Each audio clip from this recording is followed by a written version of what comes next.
In the early years of the 19th century, when Virginia still believed itself the quiet center of the American experiment, the Whitcomb plantation rose from the banks of the James River like a monument to permanence. Its red brick facade, fired in kilns by enslaved hands, caught the morning sun with a dignified restraint, neither ostentatious nor modest. White columns framed the front porch, their paint reapplied each spring, while tall windows looked eastward toward the slow-moving water that carried tobacco, grain, and human cargo toward Richmond and beyond. To visitors, the house appeared serene. To those who lived within its walls, it was governed by rhythm, rigid, unquestioned, and enforced with precision. Thomas Whitcomb had inherited the plantation, along with its people, from his father. At 42, he possessed the practiced confidence of a man who had never doubted his place in the world. He attended legislative meetings in Williamsburg, invested in shipping ventures along the coast, and entertained guests with the assurance of someone certain that history bent in his favor.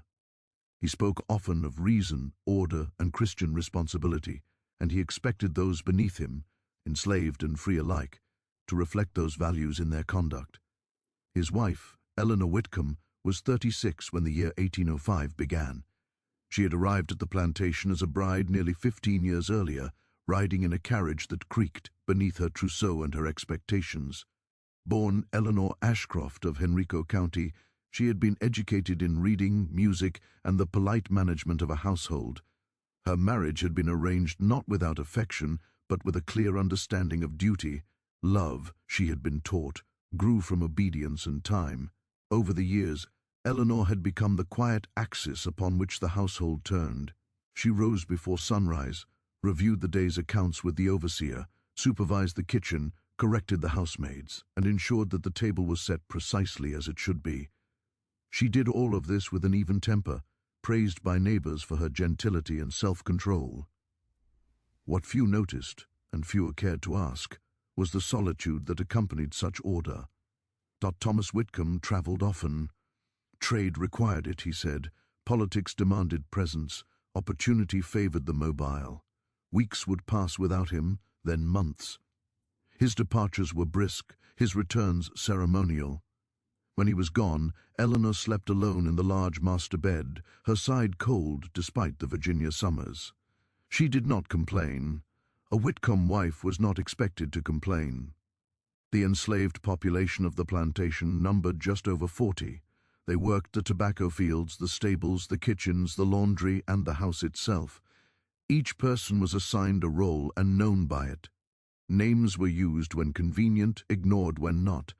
Among them was a man called Isaac. Isaac had been born on the plantation 28 years earlier, though no precise record marked the day. His mother had worked in the laundry. His father had been a carpenter, sold south when Isaac was still a boy. From an early age, Isaac demonstrated a rare attentiveness, an ability to observe without being seen, to listen without reacting. He learned quickly, remembered everything, and spoke little. At 16, he was brought into the house. House servants occupied a strange position within the plantation hierarchy.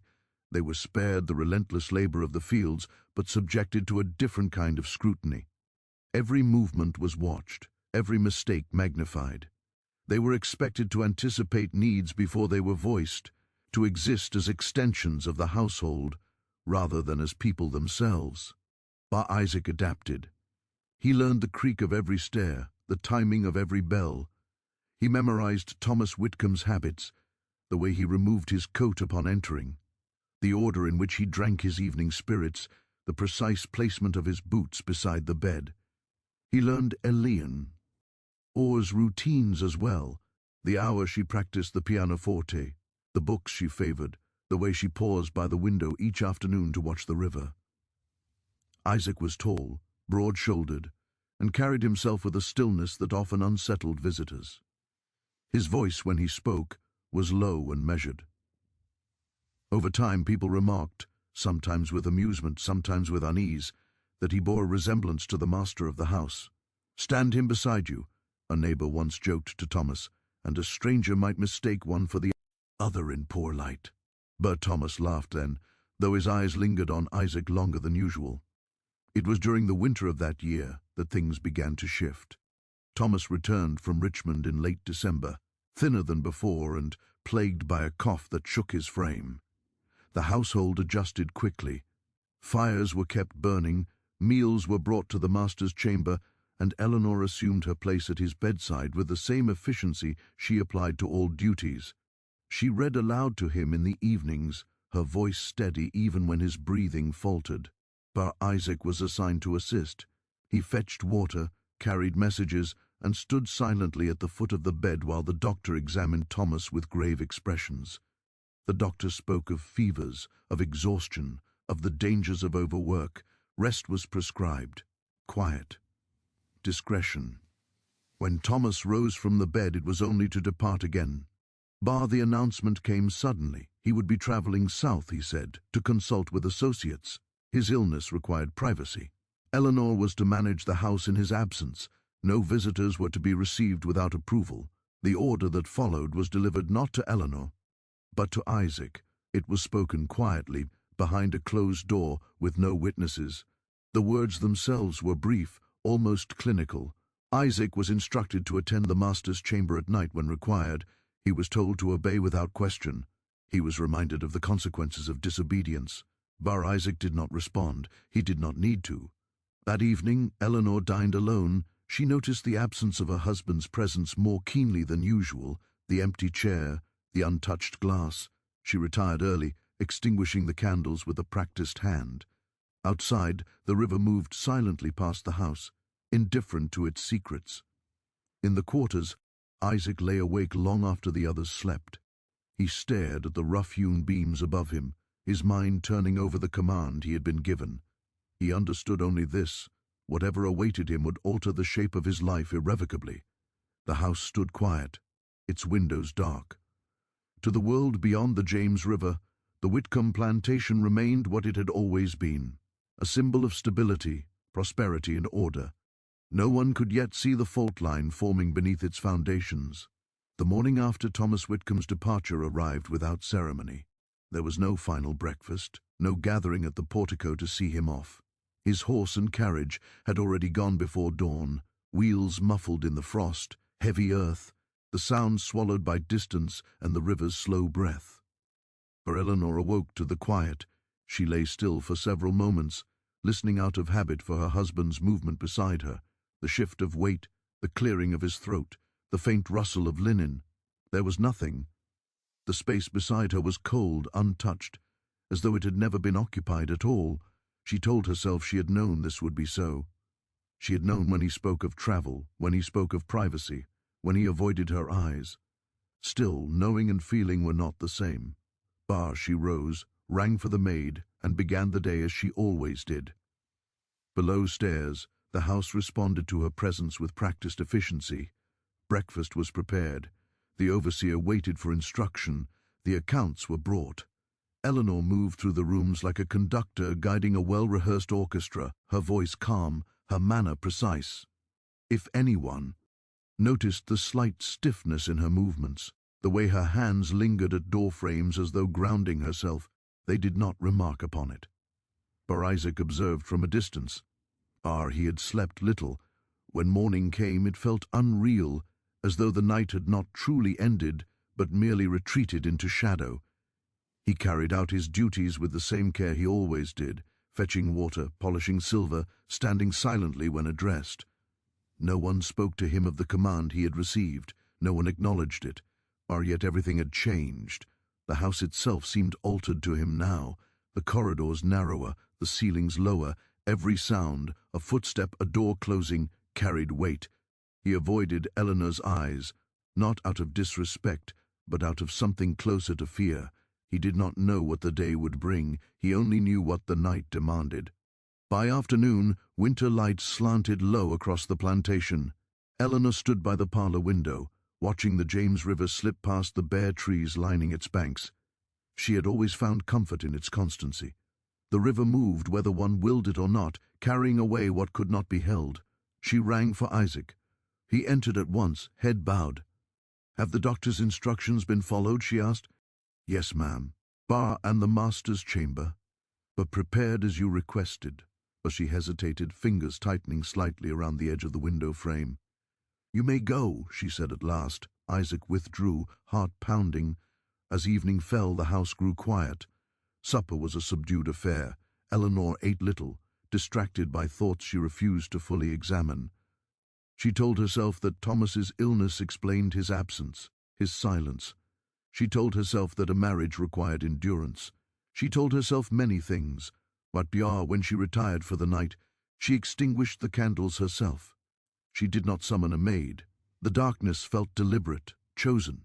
The bed loomed larger than usual, its carved posts casting long shadows across the floor. She lay down. Time passed. How the way he breathed, the way he spoke only when spoken to. He measured his movements, softened his voice, disciplined every instinct. But he understood that discovery meant death. For Eleanor, the nights became a strange territory, intimate yet distant, familiar yet disquieting. She noticed changes she could not reconcile. Thomas no longer asked about the business affairs that once consumed him. He no longer spoke of politics or travel. Instead, he listened. He asked about the house, about her days, about things he had never seemed interested in before. At first, she welcomed it. "It is good to have you quieter," she said one evening, reaching across the bed in the darkness. "More present." Isaac said nothing. She mistook his silence for reflection. Weeks passed. Winter tightened its grip on the land. Still, no word came from Thomas beyond vague messages delivered through intermediaries. He was improving, he required privacy, he would return when able. Eleanor read the notes by candlelight, nodding to herself, folding them neatly away. She did not question why the handwriting was unfamiliar. But others noticed things too. The cook whispered to the laundress that the master had grown thin in a strange way. A stable hand remarked that Isaac was spending less time in the quarters at night. The overseer frowned but said nothing. The plantation was not a place where questions were encouraged. One afternoon, a visiting neighbor called unannounced. Eleanor received her in the parlor, composed as ever, but tension coiled beneath her calm exterior. "Thomas keeps himself quite hidden," the woman remarked lightly. "Is he still unwell?" Yes," Eleanor replied. "The doctor insists upon rest." How fortunate he is to have such devoted care," the woman said, glancing meaningfully toward the corridor that led to the private chambers. Eleanor smiled. "It is my duty." For that night, as Eleanor lay beside the man she believed to be her husband, she spoke more openly than she had in years.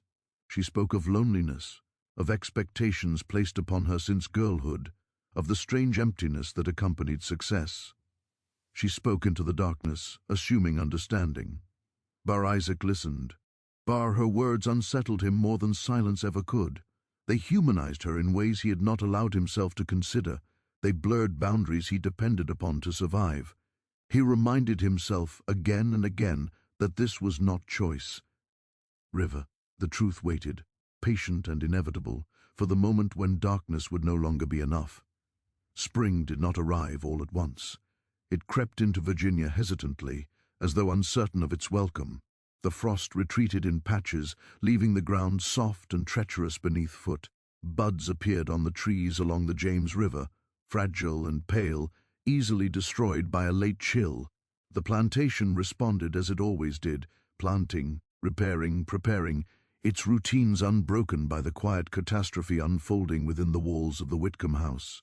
For Eleanor, the change of season brought restlessness rather than relief. She found herself waking before dawn, heart racing for reasons she could not articulate. The nights left her unsettled.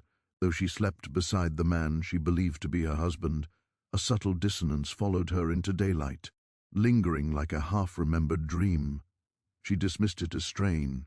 Absence had a way of distorting perception. Illness altered people. Time reshaped familiarity. Still, she began to notice the silences. Thomas, this version of him, spoke less with each passing week. When he did speak, his words were careful, chosen, as though weighed before release. He no longer corrected her accounts or questioned her decisions. He listened instead, a trait she had once wished for and now found faintly unnerving. "You are very quiet," she remarked one night, turning her face toward the darkness. "Yes," Isaac replied. It was the safest answer he knew. Bar's silence became his armor. He learned the precise measure of it, how much was expected, how much would raise suspicion. He learned when to respond and when to let the moment pass unanswered. Each night demanded absolute control. A single misstep, a word out of place, a tone too unfamiliar, could unravel everything. Bar by day, the strange showed in him. The other enslaved people noticed first. Isaac's movements grew slower, his eyes darker, his temper shorter though still restrained. He ate little. He slept less. When spoken to, he startled more easily, as though perpetually braced for a blow. Something wrong with him, the cook muttered once, watching Isaac steady himself against the kitchen door frame. Housework'll do that, the laundress replied. Gets into a man's head. But no one pursued the thought further. Curiosity was dangerous. But Eleanor, however, could not entirely look away. She began to find reasons to keep Isaac near. Small tasks, minor errands. She told herself it was convenience, he was efficient, reliable, she trusted him. Yet when he stood before her, head bowed, she studied him with an intensity that made him uneasy. There was something familiar there, something that brushed the edge of recognition and retreated again. The shape of his face, the set of his shoulders. Once, in the afternoon light, she caught herself thinking, absurdly, that he reminded her of Thomas in his youth. The thought unsettled her enough that she dismissed him at once. Bar that night, sleep came fitfully. She dreamed of corridors that led nowhere, of doors that opened onto darkness. When she woke, she could not recall the details, only the sensation of being watched. Isaac felt the pressure of her gaze even when she was not present. The lie had grown too large to be contained within the night. It pressed into the daylight hours, warping every interaction. He moved through the house as though through water, each step requiring effort. He did not know what had become of Thomas Whitcomb. The man's absence loomed like a ghost. Sometimes Isaac wondered if Thomas had intended this arrangement to be temporary. Sometimes he feared it had never been intended to end at all. The thought that his own existence might hinge on a decision made casually by another man filled him with a cold, enduring dread. One evening, as the sun dipped low and the river reflected the sky's pale fire, Eleanor lingered in the master's chamber. She moved slowly, straightening objects that did not require it, her fingers tracing the edges of furniture worn smooth by years of use. "Bar, sit with me," she said suddenly, not turning. Isaac froze. He stood just inside the doorway, uncertain he had heard correctly. Enslaved men did not sit in the presence of the mistress, not without instruction, not ever.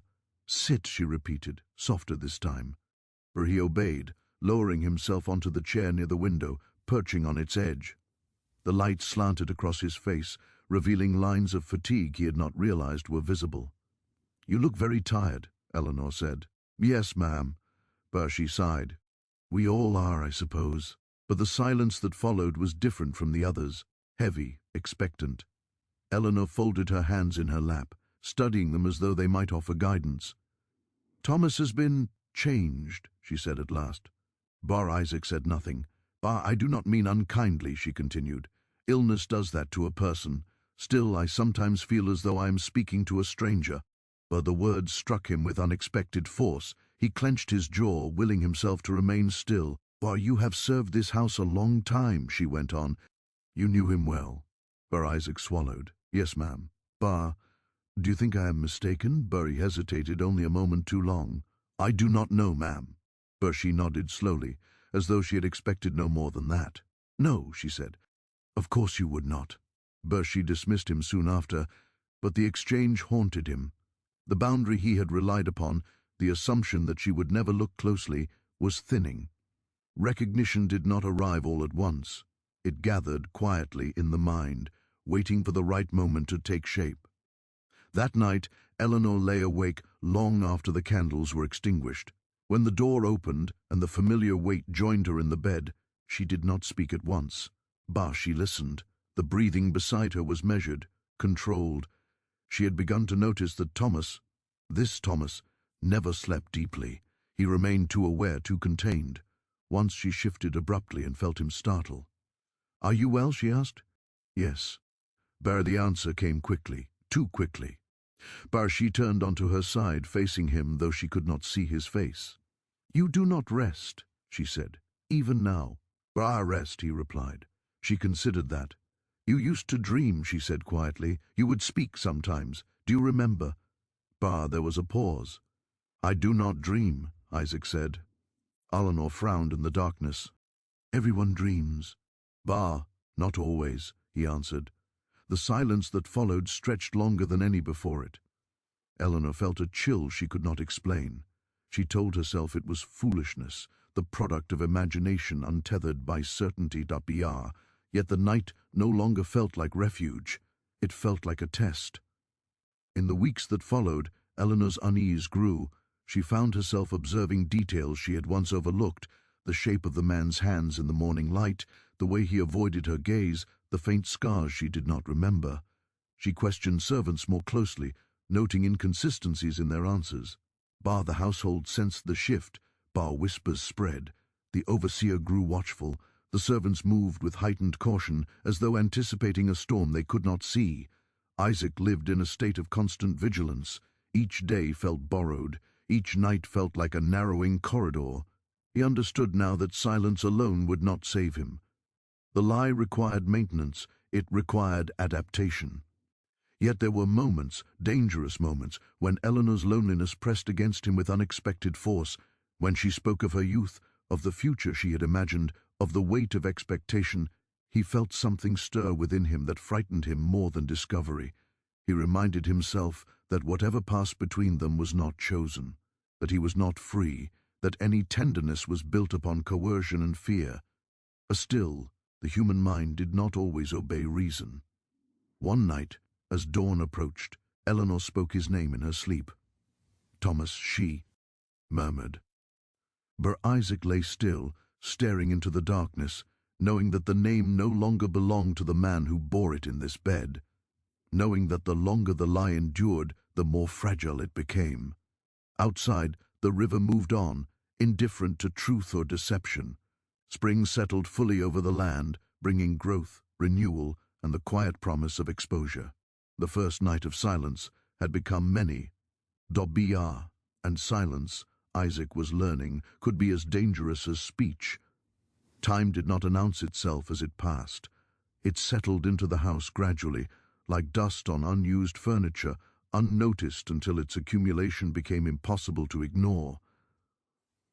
Spring gave way to summer, and summer thickened the air with heat and routine.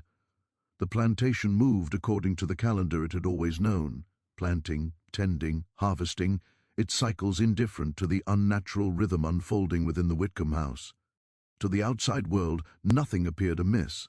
The master remained unwell. His privacy was respected. His wife managed affairs with increasing confidence. The house stood solid and dignified, its windows catching the sun just as they always had. Inside, a different season took hold.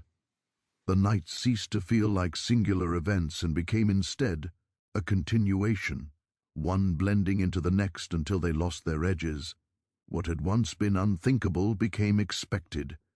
What had once demanded conscious effort now unfolded with grim familiarity. Isaac learned the exact hour he would be summoned. He learned the sound of Eleanor's steps retreating from the hallway, the pause before the door opened. He learned how to leave no trace of himself by morning, how to smooth linens, how to move without sound, how to return to his place in the world before dawn rendered the lie visible. But the effort hollowed him. By day he functioned as he always had. He spoke when spoken to. He completed his tasks. He endured the casual cruelty of a system that demanded obedience without explanation. Yet something in him had shifted. The boundaries that once defined his existence, slave and master, servant and household, had been distorted beyond recognition. At night he was required to occupy a space that denied those boundaries entirely, while never truly escaping them. The contradiction gnawed at him. Eleanor too was changing, though she resisted naming it. Her days grew fuller, her authority more assured. With Thomas absent, decisions fell to her, and she proved capable. She negotiated accounts, resolved disputes, and oversaw the plantation with a competence that drew quiet admiration from neighboring households. "You are managing remarkably well," one visitor remarked. Eleanor smiled politely. "One does what one must." But yet the nights unsettled her in ways she could not articulate. The sense of strangeness did not fade with repetition. It deepened. Familiarity did not bring comfort. Instead, it sharpened her awareness of difference.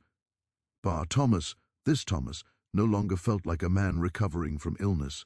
He felt like someone else entirely, wearing her husband's shape but not his substance. He listened too closely, he noticed too much. He seemed burdened by something she could not see. But she told herself that grief changed people, that prolonged separation altered intimacy, that her own expectations were unfair.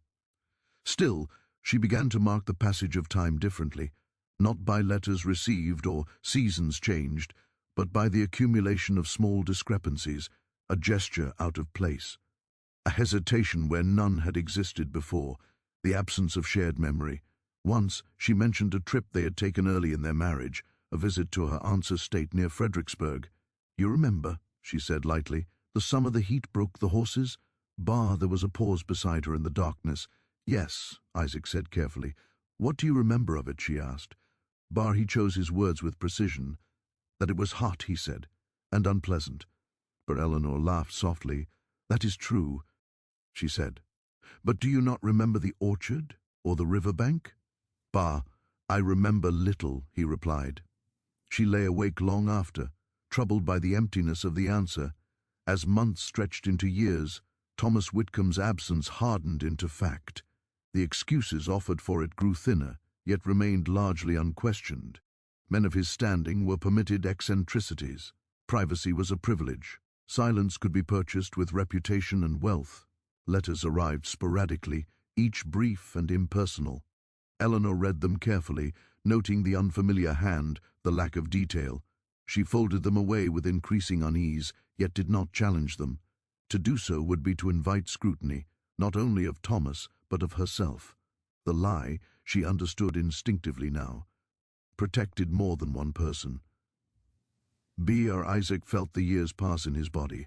The strain left its marks, lines at the corners of his eyes, a tension that never fully released.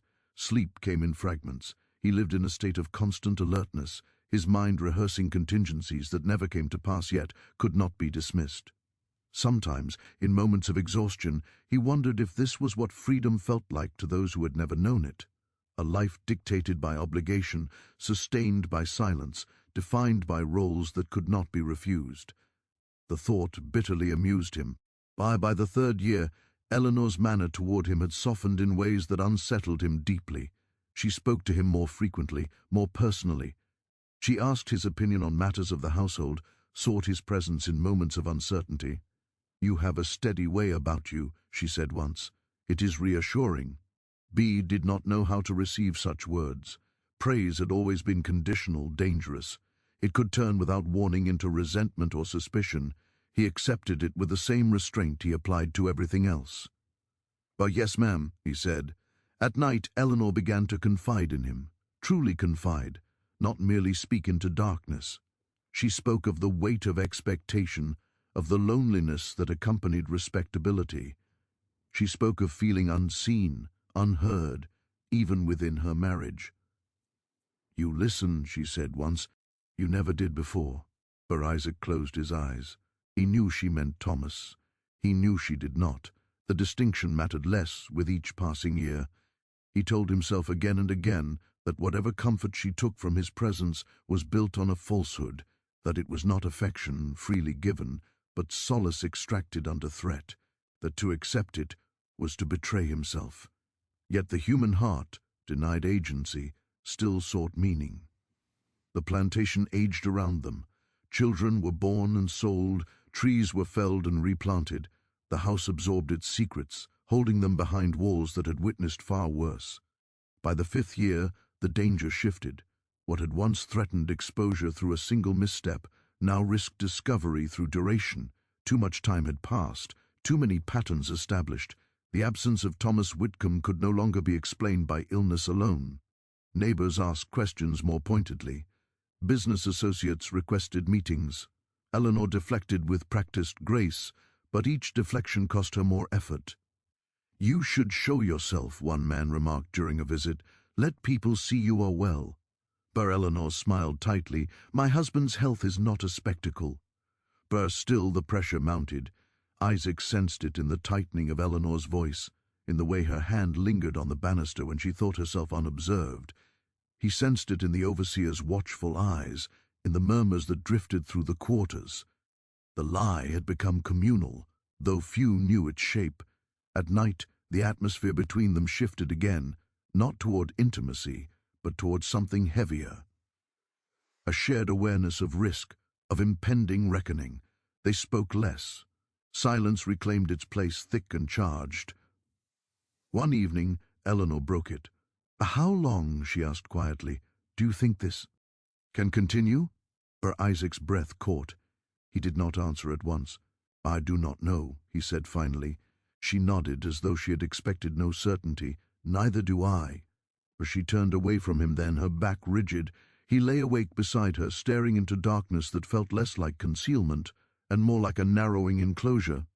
The years that followed were not marked by dramatic revelation or confrontation. They were defined instead by endurance, the slow wearing down of resistance, the normalization of what should never have been normal. But Isaac learned that survival did not always mean escape. Sometimes it meant remaining, adapting, enduring contradictions that threatened to erode the self entirely. Eleanor learned that ignorance could be an active choice, that one could sense the truth pressing close and still turn away if the cost of knowing felt too great. The house on the James River remained standing, its facade unchanged. To passers-by, it appeared timeless. Inside, two lives moved forward in parallel confinement, bound together by a lie that neither had chosen, yet both sustained. And, with each passing year, the distance between truth and belief grew thinner, more fragile, awaiting the moment when time itself would refuse to hold it any longer. By the 6th year, Isaac no longer measured time by seasons. The plantation still obeyed the calendar, planting in spring, harvest in autumn, but for him, time had become something internal, marked by thresholds crossed and never recrossed. Each morning he woke as the man the world insisted he was. Each night he was summoned into a role that denied that definition entirely. The transition between the two no longer felt like movement, it felt like fracture. He had become, in effect, two men occupying the same body. By day he belonged to the system that claimed ownership over his breath, his labor, his name. He stood when ordered, he lowered his eyes, he accepted correction, punishment, disregard. His voice remained measured, his expression controlled. He absorbed insult and injustice with the practiced discipline that survival required. By night, he was something else, never fully human, never fully object. He was granted proximity without power, intimacy without consent, presence without recognition. The house demanded this version of him just as ruthlessly as the fields demanded the other. The contradiction did not resolve itself, it sharpened. Eleanor felt the change in him before she understood it. There was a new distance in his manner at night, not coldness but withdrawal. He seemed to retreat inward, as though conserving something fragile. When she spoke, he listened, but with a still said her attention and recoiled from it. Recognition had always been dangerous. To be seen was to be vulnerable. Yet now, invisibility was no longer complete, and that frightened him more than discovery. He felt himself slipping, not toward freedom, but toward something far more treacherous, internal division. There were moments, brief, unwanted, when he felt a strange pull toward the life he inhabited at night, not because it offered dignity or choice, but because it offered acknowledgement. Eleanor listened to him there. She asked questions. She treated him as though his presence mattered. By day, he was a function. By night, a confidant. The human mind clung to such distinctions, even when they were born of coercion. Isaac hated himself for noticing. He reminded himself constantly of the truth, that none of this was chosen, that his survival depended on compliance, that any kindness shown to him existed within a system that could revoke his life without consequence. Still, the damage was done. The 7th year approached with a quiet inevitability. The pressure outside the house increased. Business partners demanded Thomas Whitcomb's presence. Legal matters required signatures. Rumors spread more freely now, no longer confined to whispers. The absence had become conspicuous. Eleanor managed as best she could, but her authority had limits. There were matters a woman could not resolve alone, no matter her competence. She felt the walls closing in, not physically, but socially. One afternoon, after a particularly strained meeting with an associate who had overstayed his welcome, she dismissed the servants and sat alone in the parlor, hands clenched in her lap. Isaac stood near the door, waiting for instruction. "Stay," she said abruptly. Bear he obeyed. For a long moment, neither spoke. The silence was thick with unspoken thought. "This cannot continue," Eleanor said at last. Isaac's heart pounded. "No, ma'am." She looked at him sharply. "Do not call me that here." He hesitated, uncertain how to address her. She exhaled slowly, rubbing her temples. "I am tired," she said. "Tired of deflecting, of pretending. People are beginning to ask questions I cannot answer." He said nothing. "I do not know what Thomas intended," she continued. "I do not know where he is. I do not know if he will ever return." Her voice wavered, then steadied. "But I cannot maintain this illusion forever." The word illusion hung between them. Isaac felt something inside him tighten. He wanted to tell her the truth, not the full truth which would only end in violence, but some version of it. He wanted to ask what she would do if she knew. He wanted desperately to be released from the burden of pretending. But he could not speak. Silence had preserved him this long. Speech would destroy him. "I understand," he said finally. Eleanor looked at him with an expression he could not read. "Do you?" she asked quietly.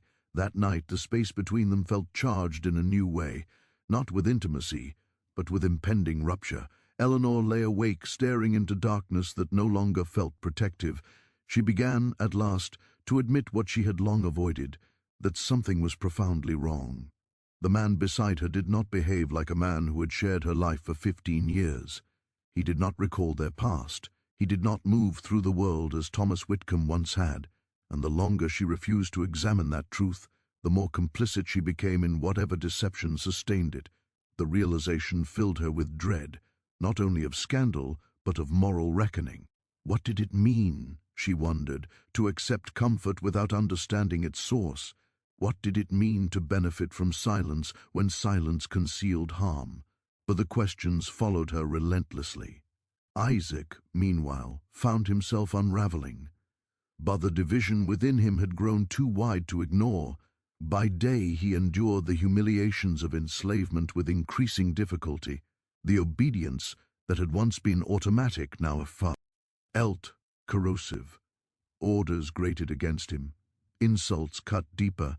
He carried the weight of 2 lives and belonged fully to neither. Once, when the overseer struck him for a perceived slight, something inside Isaac broke.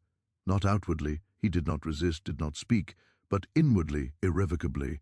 He realized then that no amount of careful compliance would ever reconcile the contradiction he embodied.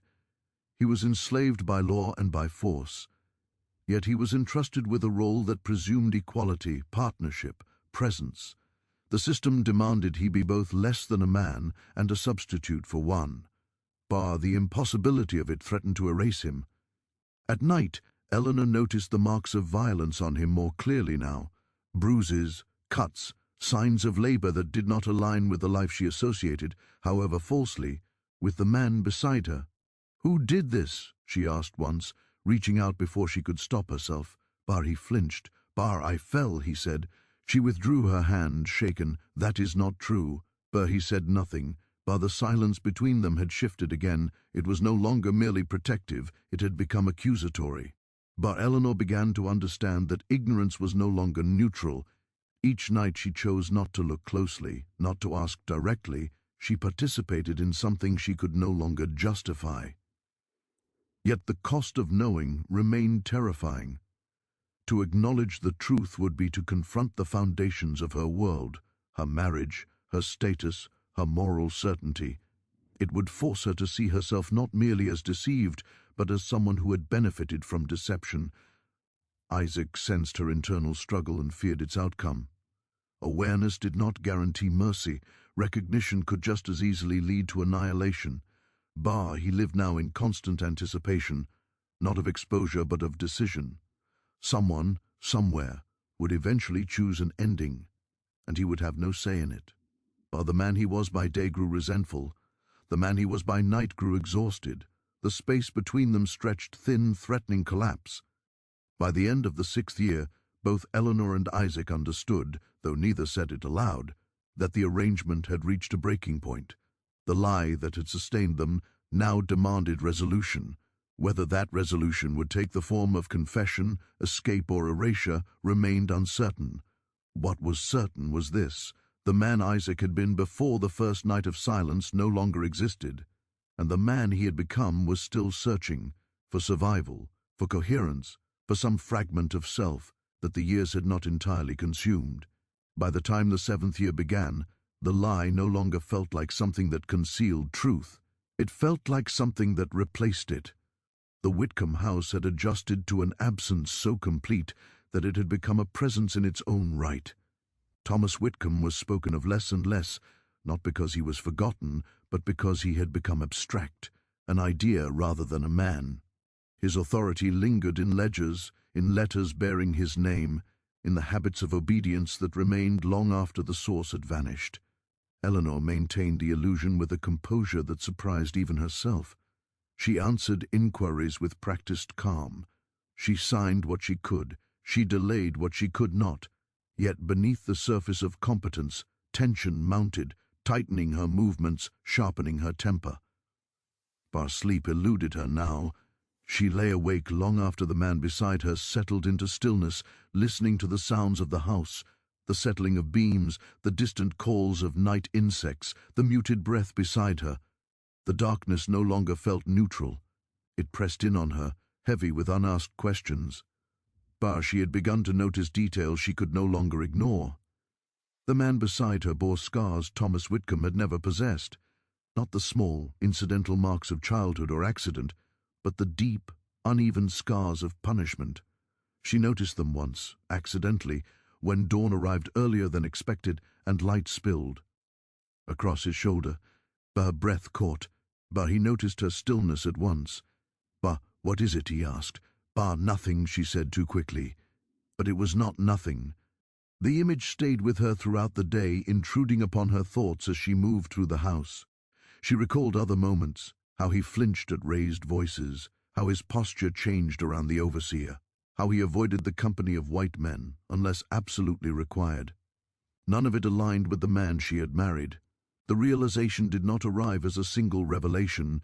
It assembled itself gradually, piece by piece, until the weight of it could no longer be denied. Eleanor found herself standing at the edge of a truth she had spent years avoiding, and she was terrified. Isaac felt the shift immediately. He had lived long enough under threat to recognize its approach. Eleanor's questions had grown more pointed, her silences more deliberate. Her gaze lingered where it once slid away. The balance that had sustained the arrangement, the unspoken agreement not to look too closely, was breaking down. He understood that the danger had changed. It was no longer a matter of a single mistake, a misplaced word. It was the cumulative effect of time, of proximity, of a lie stretched too thin to hold its shape. The truth was pressing outward, not because anyone sought it, but because it demanded space. The household sensed it as well. The servants moved with heightened caution. Conversations fell silent when Eleanor entered a room. The overseer grew increasingly irritable, quick to assert authority in small, unnecessary ways. Rumors began to circulate, but the words lingered between them, heavy with implication. In the days that followed, Eleanor's behavior shifted subtly but unmistakably. She began asking questions she had never asked before, not directly, not yet, but circling closer. She inquired about Isaac's past, his mother, his childhood, where he had learned to read the accounts so fluently, how long he had worked in the house. He answered truthfully as much as he dared. But each answer deepened her unease. The realization, when it finally took shape, did not arrive with shock or outrage. But arrived with horror.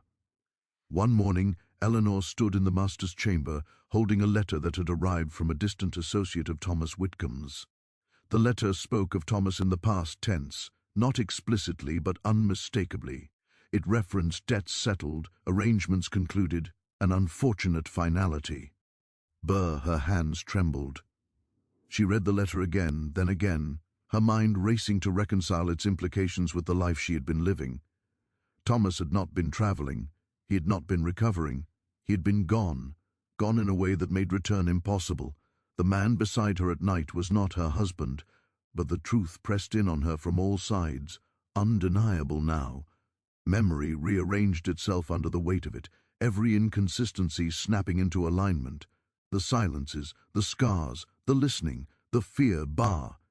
She sank into a chair, breath shallow.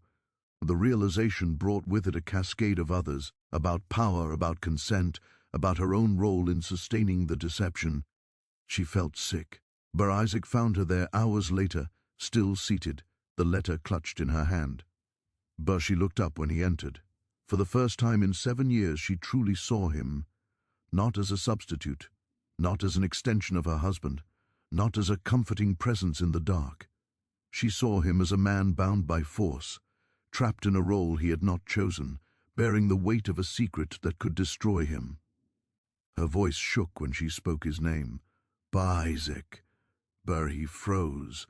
The sound of it, spoken not as command, not as convenience, but as recognition, sent a chill through him. He had prepared himself for discovery, for punishment, even for death. He had not prepared himself for this. Yes, he said quietly. She stood slowly, the letter slipping from her fingers to the floor. How long, she asked, has my husband been gone? Isaac did not answer at once. He understood now that silence would no longer protect him. The truth had already breached the walls. I do not know, he said finally. Tears filled her eyes, not of anger but of devastation. Knew, she whispered. How long have you been made to do this? He closed his eyes. 7 years, he said. The words settled between them, heavy and irrevocable. Eleanor staggered back as though struck.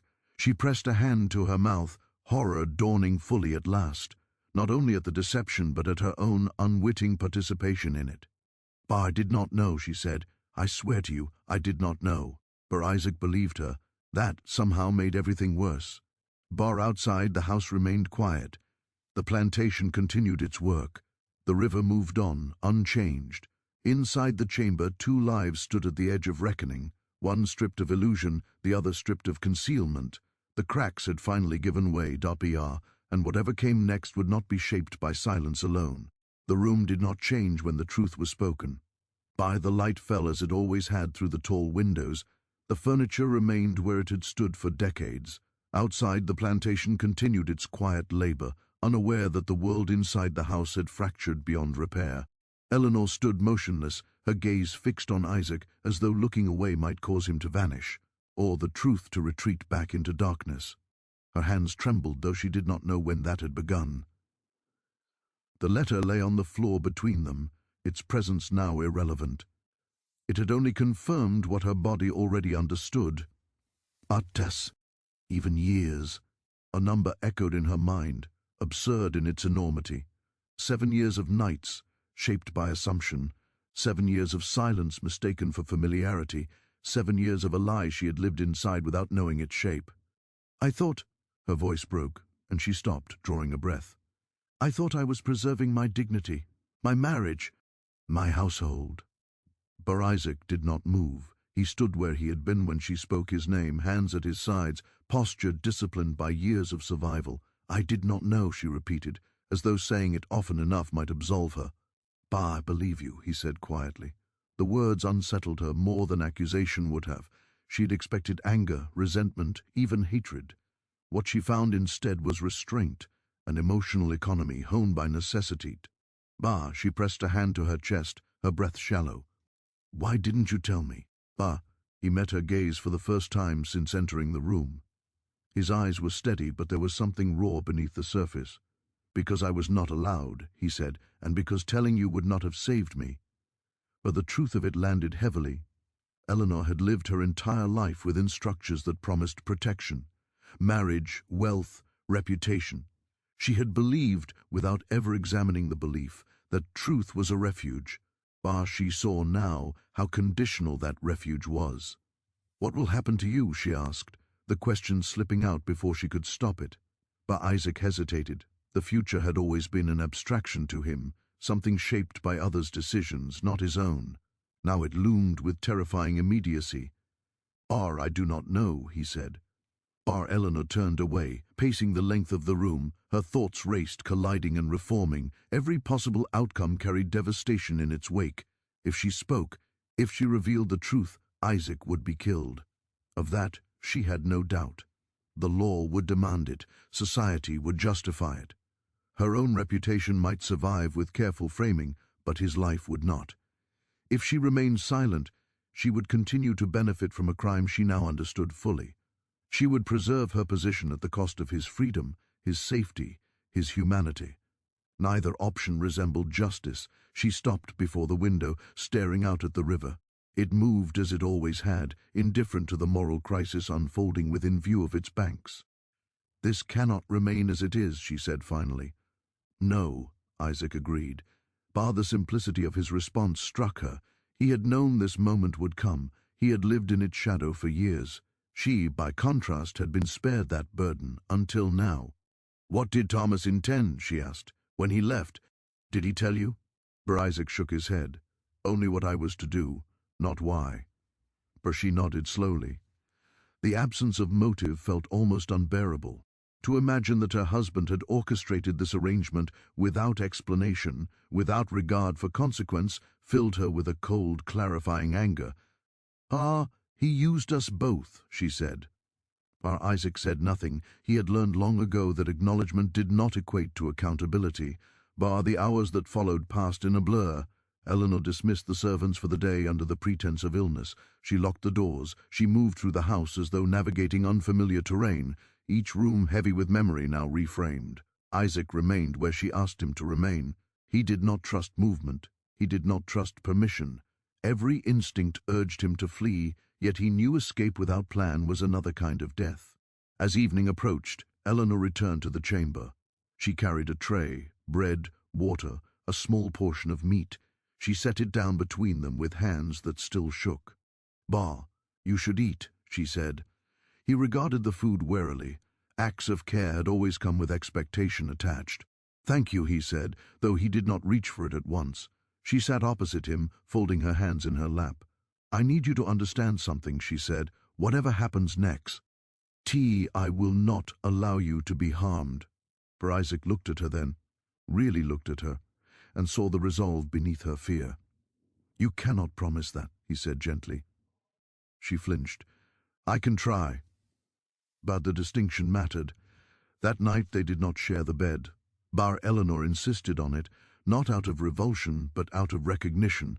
To continue the ritual now would be to perpetuate the violence she had only just begun to see. She slept in the adjoining sitting room, restlessly, her dreams fractured and relentless. Isaac remained in the chamber, awake until dawn, listening to the house breathe around him. With morning came clarity of a kind. Eleanor summoned the overseer and dismissed him indefinitely, citing her husband's affairs. She instructed the cook to prepare supplies for travel. She sent a letter, brief, carefully worded, to a distant cousin in Pennsylvania, requesting assistance for a delicate matter. Each action felt momentous, irreversible. Isaac watched her with a mixture of hope and dread. Hope because movement suggested intention, dread because intention did not guarantee success. "Why are you doing this?" he asked quietly when they were alone again. She met his gaze. "Because I cannot unknow what I know, and because my comfort was purchased at your expense." But the words cost her something. He could see it in her posture, in the way she held herself as though bracing against judgment. "You owe me nothing," he said. "I owe you everything," she replied.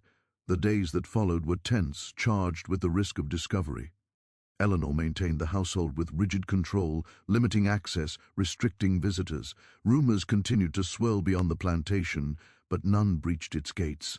At night they spoke, not as mistress and servant, not as substitutes in darkness, but as two people bound by circumstance and secrecy.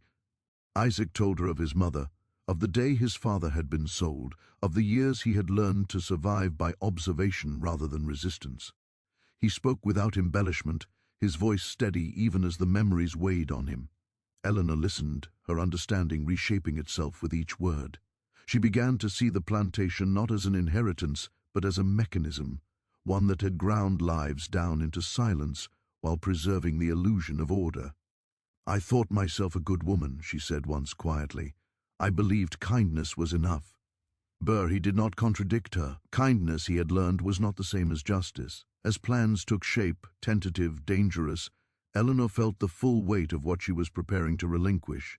Her home, her status, her safety, none of it was guaranteed to survive what she intended. Yet for the first time in years, her actions aligned with her conscience. Isaac prepared himself for departure with cautious detachment. Hope was a dangerous indulgence. Still, he allowed himself to imagine, only briefly, what life beyond the plantation might resemble. Not freedom, perhaps, but possibility. The night before their planned departure, Eleanor stood at the threshold of the chamber, uncertainty flickering across her face. "There is something I must ask," she said. He waited. "Do you hate me?" But the question trembled between them. Isaac considered it carefully. Hatred required energy, focus, a belief that it might alter something. He had learned to conserve all three. "No," he said at last, "but I will never forget." She nodded, accepting the answer as it was meant. Outside, the moon rose over the James River, casting silver light across its surface. The house stood quiet, holding its breath. By morning, everything would change. Whether they would survive that change remained uncertain. But the truth, once spoken, could not be returned to silence. And that, in itself, was a kind of freedom. The morning came without ceremony.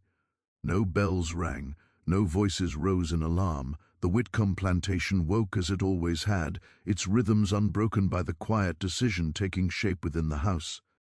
The sun climbed slowly over the James River, light spilling across the water and into the windows that had held so many years of silence. Eleanor rose before dawn. She dressed without assistance, her movements deliberate, her expression composed. There was no space now for hesitation. Whatever doubts remained had been stripped away by the night. The truth had been spoken, the choice made. What remained was action. Isaac waited where she had instructed him to wait. Near the back stair, a small bundle at his feet containing little more than spare clothing and a loaf of bread. He had not slept. He had not expected to. They did not speak at first. Words felt unnecessary, almost intrusive. Everything that needed to be said had already been said. The rest would be written not in speech, but in consequence. Eleanor handed him a folded paper. "What is this?" he asked. "A letter of passage," she replied. "It will not guarantee your safety, but it may slow those who would question you." He accepted it carefully, understanding the limits of such documents. Paper could open doors or invite scrutiny. Still, it was more than he had ever been given. Outside, the stable door creaked softly as Eleanor prepared the horse herself. The act felt symbolic, though she did not dwell on it. Symbols mattered less now than outcomes. They moved through the grounds together, keeping to paths less visible from the main house. The air was cool, carrying the scent of damp earth and early leaves. Somewhere in the distance a bird called, indifferent to the weight of the moment. At the edge of the property, Eleanor stopped. "This is as far as I can go," she said. Isaac nodded. He had expected no more. She hesitated, then reached into her pocket and withdrew a small pouch. Coins clinked softly as she pressed it into his hand. "It is not enough," she said. "It will never be enough." He closed his fingers around it. "It is more than I had yesterday." He stood there for a long moment, neither knowing how to end what had begun, in silence, and ended in something like clarity. "Whatever happens," Eleanor said finally, "know that I will not speak of this, not to protect myself, but to protect you." He studied her face, searching for something, fear, calculation, regret. He found resolve instead. "I believe you," he said. That too mattered. He turned then, stepping onto the narrow road that led away from the plantation, away from the house that had shaped and nearly destroyed him. He did not look back. Eleanor watched until he disappeared from view. Only then did she allow herself to breathe. The days that followed unfolded with brutal efficiency. News traveled quickly in rural Virginia, and absence was its own form of announcement. Isaac's disappearance did not go unnoticed. Questions were asked. Eleanor answered them calmly, citing reassignment, sale, necessity. The explanations were accepted with minimal resistance. Enslaved men vanished often enough that curiosity rarely outlasted convenience. More dangerous were the questions about Thomas Whitcomb, but Eleanor answered those too, for she spoke of illness, of death far from home, of arrangements concluded quietly to preserve dignity. She produced letters, some genuine, some carefully altered, that supported her claims. The truth, when wrapped in enough authority, proved surprisingly malleable. That there was murmuring, of course, there always was. But scandal required spectacle, and Eleanor provided none. She mourned with restraint. She maintained the household. She honored her husband's memory with the solemnity expected of a widow. The plantation continued. Within a year, the Whitcomb estate was transferred to a distant male relative, as custom dictated. Eleanor retained a portion of its income, enough to live modestly but comfortably. She left the house on the James River shortly thereafter, relocating to a smaller property near the town. She did not take many belongings with her. Papa. Some nights, she dreamed of corridors and darkness, of voices she could not place. Other nights, she dreamed of open roads and unbroken sky. She woke from both with the same quiet ache. Bar of Isaac. She heard nothing. That was perhaps the greatest mercy. History, when it recorded the Whitcomb plantation, did so without mention of him. Ledgers noted his transfer in the 7th year of Thomas Whitcomb's absence. No destination was listed, no explanation required. In the accounting books of the time, human lives were often reduced to ink and margin. If Isaac survived, and Eleanor believed he did, his life unfolded beyond the reach of those records. Perhaps he traveled north, following whispered routes and borrowed names. Perhaps he passed as free in towns where no one knew him. Perhaps he changed his name entirely, shedding the one given to him by a system that had never recognized him as its equal. If he loved, it was on his own terms. If he rested, it was without fear of summoning bells. If he remembered, it was with the clarity of one who had endured and remained. But the house on the James River aged without him, its brick facade weathered, its white columns dulled. New families passed through its rooms, unaware of the lives that had been bent within its walls. The river flowed on, carrying its cargo of time and forgetting. But years later, Eleanor returned once, briefly. She stood at the edge of the grounds, watching the water move as it always had. She did not go inside. There was nothing there she needed. What remained of those 7 years lived not in the house, but in her understanding of the world. She no longer mistook silence for peace, nor order for justice. She understood now how easily a life could be erased, and how quietly. When she died, she left behind no record of what had occurred. No confession, no absolution, only a small sum bequeathed anonymously to a network that aided those seeking freedom. But history did not notice. It remembered Thomas Whitcomb as a minor planter of moderate success. It remembered his wife as a capable widow. It remembered the plantation as one among many Babiar. It did not remember the man who occupied the space between night and day, between power and powerlessness, between erasure and endurance. But memory does not belong solely to history. It belongs to those who survive it, and somewhere beyond the reach of the James River, beyond the ledgers and the lies, a man once forced into silence carried his own name forward, unrecorded, unowned, but his at last.